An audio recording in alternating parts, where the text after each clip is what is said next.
My dad built a lot of stuff in his free time. If he wasn't watching fly fishing or reading Tom Clancy novels, he was carving something. He made tons of birdhouses. Not that he was into bird watching, but I think he really missed working and adding on to the home. If he couldn't afford the time to build onto our own house, he would have to settle with watching birds move into their little homes. We kept an old mattress in the bed of that ugly yellow truck, so we would drive it deep into the woods and then watch the birds fly into their houses while the sun set. Usually it was accompanied by venison jerky or a cold Coke, but not a lot of talking, which is how we both liked it.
placed underneath the evergreens. We decided it was time to finally map out the hundreds of acres we lived on just to pass the time during the summer. He was only free in the evenings, so I would spend the day wasting time on dial-up internet and sketching, and then we would rush into the woods, pen and map in hand, before evening fell. Sometimes the aurora borealis would cast a cold green glow on the mountainside, and we would finish our route underneath a twilight sky. Sometimes I was lonely during those summer days, but there was comfort in the routine. A lot of teenagers aren't looking for the daily grind, though. There's nothing wrong with wanting to get out, to leave your childhood home. You wanted to progress, to make something of yourself. Yeah, you're right. That house. I'm sure it's the same as how I left it. But then why does it feel so different? I doubt you're the only adult to have looked back and asked that question.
On our property, there were old abandoned pieces of a shed and car long left unused.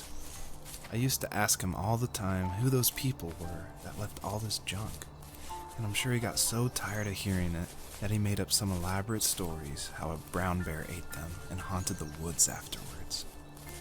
What's funny is I think it made those people seem more real, growing up thinking they were still hanging out like they couldn't say goodbye. I used to tell my friends how I could swear I saw spirits move near the water, and that always freaked them out. I guess it didn't bother me, because the way I saw it, they were normal people with old cars and sheds, just trying to figure out how to survive and be happy in the middle of nowhere. It was a cool thought that they didn't want to leave, but I was a weird kid. Well, you had good company since those ghosts liked living in a place where they were brutally devoured.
Even at my most distant, at the times when I detested him the most, he kept reaching out. For a year straight, he asked me every week when we were going camping. I thought he was just dense. Eventually, to shut him up, I agreed. We carried out the worn lawn chairs from the garage and set up a cinder block campfire at the site we'd always used behind the house. We walked down the mountain path, talking in the warm sunshine we only got a couple months of the year. Those 3 obsidian rocks shimmered alongside the shore, almost like sparklers pressed against a dark window. I'll never forget that wet stone on my feet, or how those massive mountains looked even bigger in the lake's reflection. I felt small, but grateful. As the sun set, my dad found something I hadn't seen for a long time. The tree where I'd made my first carving when I was 6. I hadn't even carved it. My dad had helped me. I still called it my tree. Something about seeing my name there made me open up, and we talked about everything that night in that old camouflage tent. I told him how much I loved sketching and design, and how it would be a dream to study architecture in Seattle. I told him how I didn't get along with my friends much anymore, but that I didn't mind being alone. He told me he was there for me, and he joked that if all he had to do was write my name on a tree to finally get me to talk, he would have left me carved logs with novels on them in front of my room every morning. I don't know why it took me that long to realize it, but it was then I knew how much he had sacrificed for me.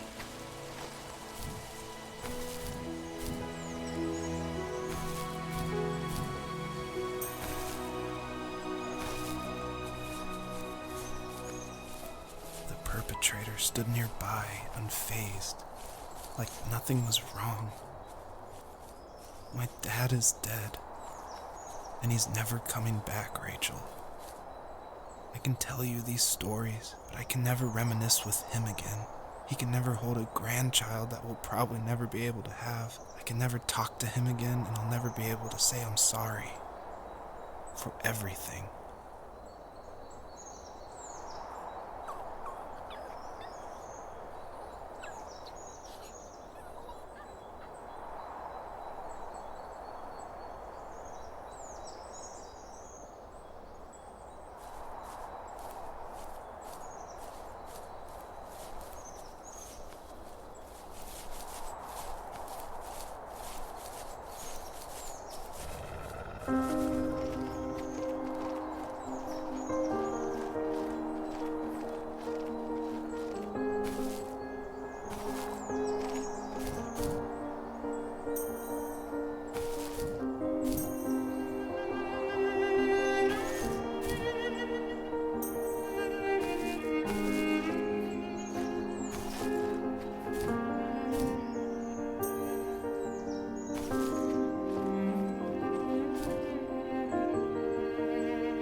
need to go to bed.